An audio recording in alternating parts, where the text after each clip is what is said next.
Olá pessoal, vamos continuar aí com a nossa aula de Química e a gente vai tratar agora dos fatores que influenciam as reações, a entalpia das reações. Veja só, a quantidade de calor liberado ou absorvido em uma reação, ela depende em primeiro lugar da quantidade dos reagentes, é óbvio, né? Quanto mais reagentes você tiver, mais você vai precisar absorver ou liberar energia, né? Por exemplo, se você tiver uma porção de, sei lá, meio quilo de carvão, ele vai liberar muito menos energia se eu tiver uma tonelada, obviamente. Isso é claro, né? Por convenção, considera-se que o valor do ΔH ele é escrito ao lado da equação química, assim, ó, certo? E uh, ele, ele está relacionado à quantidade de mols aqui da equação. Então a gente tem aqui, ó, 2 mol de hidrogênio reage com 1 mol de oxigênio e forma 2 mol de água. E nesse processo, 485,8 kJ foram liberados. Ó, lembrem que quando eu tenho ΔH negativo, eu tenho uma reação exotérmica. Se a reação é exotérmica, houve liberação de energia. Então aqui foram 485,8 kJ liberados. Se fosse positivo, seriam absorvidos, certo? Então, se a equação, veja só, se a equação for multiplicada ou dividida por um número, o mesmo acontecerá na quantidade de calor, certo? Então, ó, essa equação aqui, ó, veja a equação aqui, ó, 2, 1 e 2. Se eu dividir essa equação por 2, ó, aqui eu tenho 1, meio e 1. Eu tenho que dividir esse valor aqui por 2 também, porque isso está relacionado à quantidade de mols que eu tenho aqui. Então, isso aqui dividido por 2 vai ser menos 242,9, certo? Então, a entalpia de uma reação química ela depende também de uma série de fatores físicos presentes durante uma reação, que é o que a gente vai ver agora. Então, influência dos estados físicos dos reagentes e dos produtos. Veja só, se eu tiver aqui essa reação aqui para produção de água, vapor de água. Então, ó, reação 1, hidrogênio e oxigênio forma água, estado de vapor, certo? Veja que a quantidade de energia liberada foi menos 242,9 kJ, certo? Se eu fizer a mesma reação e produzir direto água no estado líquido, veja que a quantidade de energia liberada foi maior, né? E se eu fizer isso para o estado sólido, a quantidade de energia liberada vai ser maior ainda, né? Preciso liberar muito mais energia para o estado sólido. Ou seja, dependendo do estado físico que o produto é formado, a quantidade de energia liberada ela vai ter que ser maior ou menor, né? Já que os estados de agregação da matéria eles vão influenciar diretamente nas questões da energia que vai ser absorvida ou liberada, no caso das reações exotérmicas liberadas, né? Então, notamos que o simples fato da água formada se apresentar nos estados físicos vapor, líquido e sólido já altera a entalpia da reação. Então, notamos também que o valor absoluto do ΔH ele varia da seguinte forma: ΔH3 é maior que o ΔH2, que é maior do que o ΔH1. Né? Por que isso acontece? Veja só. A gente pode dizer que o fenômeno em si é isso aqui, né? Essa equação química aqui que foi trabalhada. Ele produz uma certa quantidade de energia, né? A energia é liberada. Na queima quando a gente queima hidrogênio e oxigênio para formar água, ele libera energia. Uma parte dessa energia ela fica armazenada aí na água, né? Na forma de agitação térmica das moléculas. No estado de vapor, o grau de agitação das moléculas é máximo. No estado líquido, tem intensidade intermediária. E no estado sólido, a agitação é mínima. Então, o que é que a gente pensa o seguinte? Veja só. Por que foi liberado? Precisa ser liberado muito mais energia para formar água no estado sólido do que no estado vapor. Porque a intensidade de agitação térmica das moléculas no estado sólido é muito mais baixa do que no estado vapor, ou seja, para que você tenha uma intensidade de agitação muito menor, você precisa liberar mais energia, né? Se você for comparar os dois estados, a que está mais agitada e a que tem menos agitada, a que está menos agitada, obviamente, liberou mais energia para ficar naquele estado. Por conta disso, por conta dessa característica, que a gente tem um saldo energético diferente, né?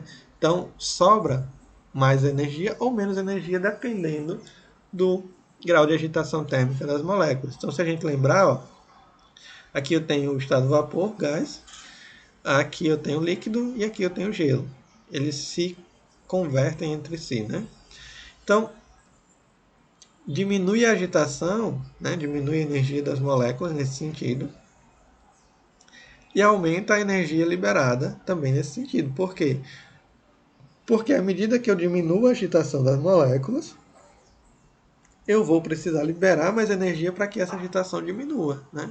Quanto mais agitadas as moléculas, mais energia elas vão ter. Então, se eu libero energia, eu diminuo a agitação, certo? Então, isso é uma das características da mudança de estado físico e a relação dele com os valores de energia, de entalpia dos processos, certo? Vamos ver um exemplo aqui, que é o seguinte. As bolsas instantâneas frias ou quentes, né, usadas em atletas, aquelas bolsas de gelo ou bolsa de água quente e tal, que sofrem de extensão muscular, dividem-se em dois compartimentos. Um contém água líquida e outro contém um sal, que absorve ou libera calor quando entra em contato com a água, né? Então, dependendo do tipo de bolsa que você tem, você vai ter um determinado sal que ele vai liberar energia, ou que ele vai absorver energia para manter ela mais fria ou mais quente quando for necessário, né? As reações químicas que ocorrem nas bolsas instantâneas são representadas nos gráficos a seguir, que eu já vou mostrar. Com base no enunciado e nos conhecimentos sobre calor de reação, é correto afirmar. Veja só, tem aqui dois gráficos, né? Tem aqui esse gráfico que trata de um processo. Tem aqui o cloreto de cálcio. O cloreto de cálcio se transforma no íon cálcio e cloreto, né? Veja que aqui eu tenho um valor de energia, aqui eu tenho um valor de energia menor. No gráfico 2 eu tenho o nitrato de amônio, absorve energia e se transforma aqui no íon amônio e no íon nitrato, certo? Aí tem letra A. A bolsa quente é constituída de nitrato de amônio. A dissolução iônica do cloreto de cálcio libera calor. A dissociação iônica do nitrato de amônio é exotérmica. As dissoluções de sais em água são exotérmicas. A bolsa fria é constituída por cloreto de cálcio. Veja só.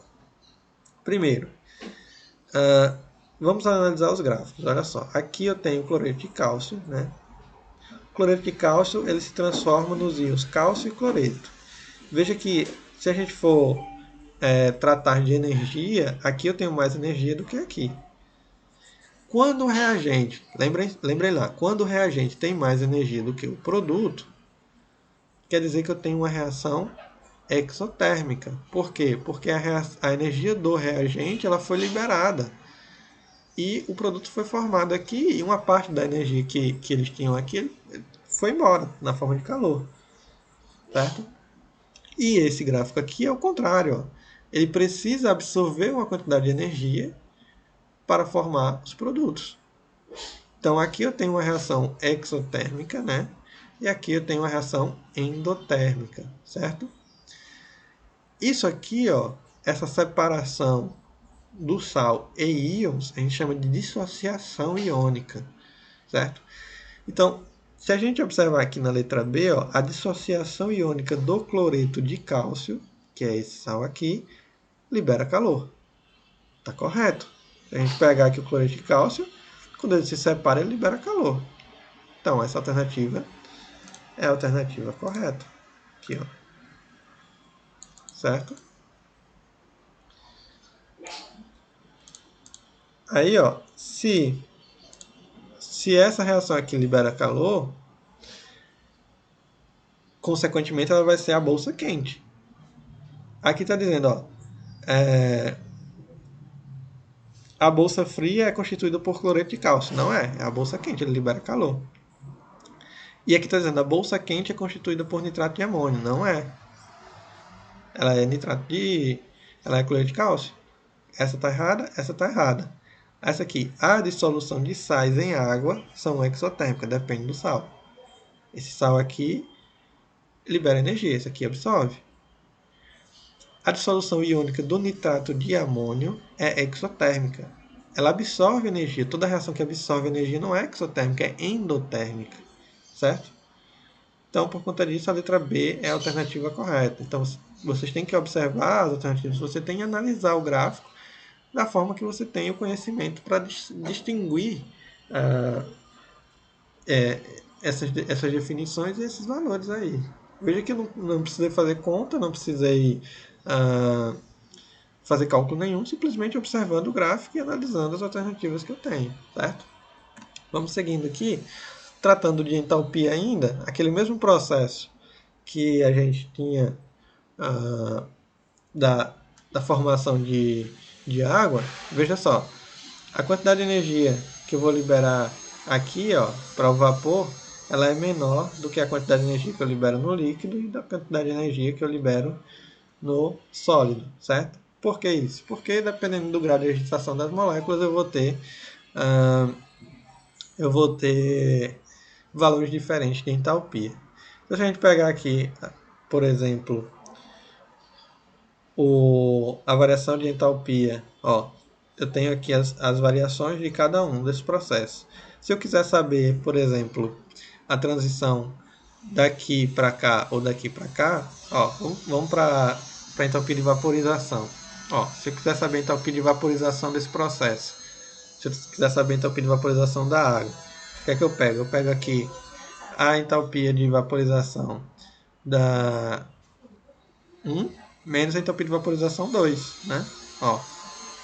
1 e 2, certo? Por que 1 e 2? Porque é produto menos reagente, certo? Então, eu quero saber de vaporização. Então, eu pego aqui, menos 242,9 menos, e aí menos 286, certo? Esse menos esse, certo? Fazendo essa conta, eu vou ter aqui, 43,7. Ou seja, para eu transformar água líquida em vapor de água, eu preciso absorver energia, né? Como exemplo, a gente tem quando a gente vai cozinhar. A gente põe a água lá, liga o fogo, acende a chama lá, né? E a água ela vai absorver a energia da chama, do gás. E aí vai evaporar, né? Mesma coisa aqui, Mesma coisa isso aqui, Se eu tiver gelo e eu precisar transformar ele em líquido, ele vai precisar absorver energia, ΔH positivo. Se eu tiver o processo contrário, daqui para cá eu libero energia, Daqui para cá eu libero energia, daqui para cá eu libero energia, certo?